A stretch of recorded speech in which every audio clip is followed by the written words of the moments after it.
3 4 5 6 7 8 9 10।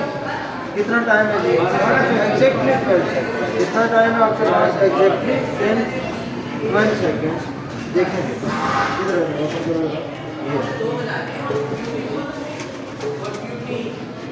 Let's see length कितनी थी आपके पास? 40.5 और टोटल कितनी लेंथ बनी? 40.5 ही बनी। ये 40 है तो ये 40.5 सेंटीमीटर। ऐसे ही है। पहला टाइम कितना है वाइब्रेशन का? 12 सेकेंड। फिर से चेक करते हैं, अगेन चेक करते हैं।